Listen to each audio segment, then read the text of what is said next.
Our request is simply to ask the Department of Municipal Affairs, should the need arise at our financial town meeting, what might be an amount authorized over the tax cap. Please allow me to repeat that this is not a request for a waiver, but merely a request to determine the amount that the town would be eligible for if it were to exceed the tax cap at the financial town meeting. Thank you for your cooperation. Is that clear? What is the date? I don't even have that letter. What's the April 19th was after our meeting. Oh, I'm sorry. This is... If I may, Justin Cadro, Terrace. That is all accurate, Council Director, but it's not really to the point. This cover letter specifically says, please find the notice of proposed tax rate change. It does not say a modified version that the town council prefers, and the town council did not review that notice, did not approve it, and it went to the state. At the very least, it is fostering confusion, and I'm surprised that there's not some disapproval on the council over that fact. If I could express my concern, you know, when we discussed this the first time around, I indicated one of the problems with using these forms was going to be, and I can read the top of the form, it says checklist for request to exceed property tax cap. And in response to very, very specific questions, here are our responses.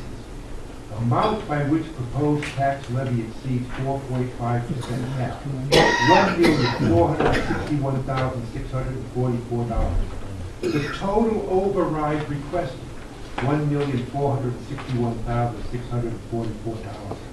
I guess what I'm suggesting is, look, we can go back and forth, but the fact is we used forms that are typically used in a request to exceed a property tax.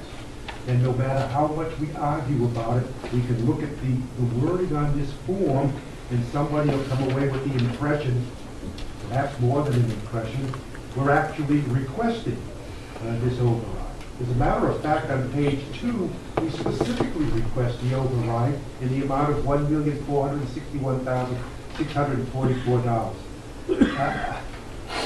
I guess it is, you know, as long as the voters understand that we do have an issue here, there obviously has to be confusion when you're trying to use a form that wasn't appropriate for the situation.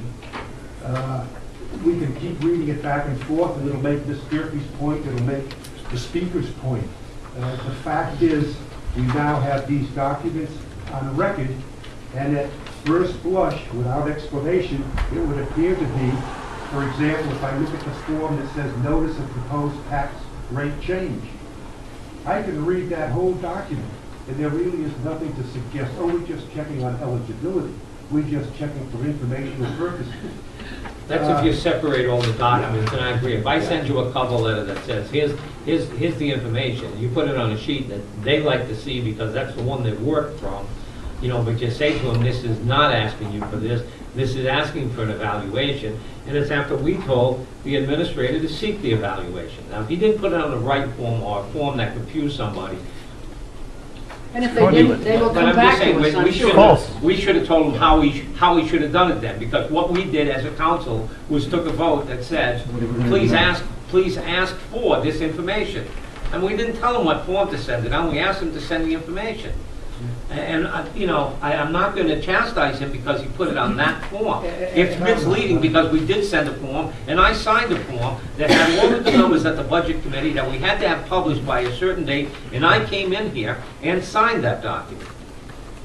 Does it say anywhere there that was a motion by the council and was approved by 6 votes of that council? We need a 4/5 vote in order to... That would require a majority. It was a 5-2 vote. Yes. But the vote to make an inquiry. But to request the authority to exceed the cap requires 4/5 of the council. We've never taken that vote. Yeah. Because they haven't exceeded it. Because we haven't requested it. This is wrong with something else, this could go on. First of all, I think it's important to realize too that the numbers that appear on that form that say that's recommended is not the recommended charter budget committee numbers. And to come back to where I think why this might matter, and I don't know how much it matters, maybe the solicitor's department can tell us, but as I understand it, the form that you actually signed as president of the town council is the one that ran In the newspapers. So if I'm a resident at home, and as we know, there's only, 500, 800, 1,000 people can set the tax rate for 16,000 residents in the town. And they look at that form and they say, oh, okay, the proposed rate is 4.39%. What I'm concerned about is that we're not giving proper notice to the town. And I know we're hearing people that are involved watch this on TV, but as a legal matter, when you pick up the official warning of the meeting or the that form has to be approved by the state. Your other form was approved by the state too, I believe. But we haven't given the town proper notice, so that's what could be concerning, is that people might not be aware of how much exposure that they have. I still believe that the official notice is there, and everybody who's lived in this town long enough, who is intending to come to the financial town meeting, will come to the financial town meeting. Because no matter what's proposed by the budget committee is not what's going to pass, and I believe that they know that. And I think as a legal matter, I don't think they've been legally put on notice that there could be a cap rate. There's been no legal notice. It's like due process. And there wouldn't be, because we published a document, and we do it by charter and by the law. We published a document that the budget committee voted on as a recommended budget. That's the docket that they're going to receive when they walk in the door at the financial town meeting. That is the proposed budget.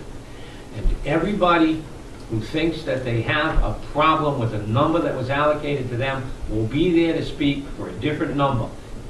Anybody who's been to financial town meetings in the past know exactly how it works. Somebody's going to come in and say, that's not enough money, we want more. And I don't care whether it be a department, whether it be a division, whatever it might be, that's the way it's always been. And they're going to come in and fight. And the people there are going to make determinations on every single vote, whether they want to give them any more money than the budget committee recommended or not.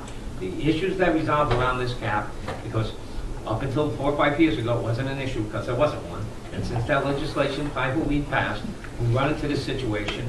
And I think that a lot of people need to get educated on where it is and where it stops. But they have to come to the financial town meeting to do that. It's open to everybody, to every registered voter. If only 400 or 500 people avail themselves of that, I think that's their problem. They need to come and they need to be the ones. That's what they wanted. That's the position they wanted to take. My colleague said earlier, 3 times it's been brought up about changing the way we handle our finances in this town, and 3 times resoundingly it was defeated to retain the financial town meeting. That's the form of government the people in this town have wanted. Until they change that, that's the form they're going to get, and the results of that meeting are going to be what determines what the tax rate and what the tax is. That's how it's going to work. And while the budget committee, just supplementing what Don said, the budget committee makes their recommendations. The council has the right to make their recommendations, and likewise the school committee. That technically the council and school committee make requests. Yes. And the budget committee makes recommendations. The point I'm trying to focus on a very narrow point is that I totally agree with everything we just said about the role of the financial town meeting, but you still have to give the electors proper notice, and what it looks like to the person sitting at home reading the paper is that the town has recommended a budget of 4.4%. The town council appears to, or the town administrator, maybe the president of the town council, we're not exactly sure, has another exposure of 9%, but that's not putting the electors on notice of that. We're not putting them on notice because that's not the budget we recommended. But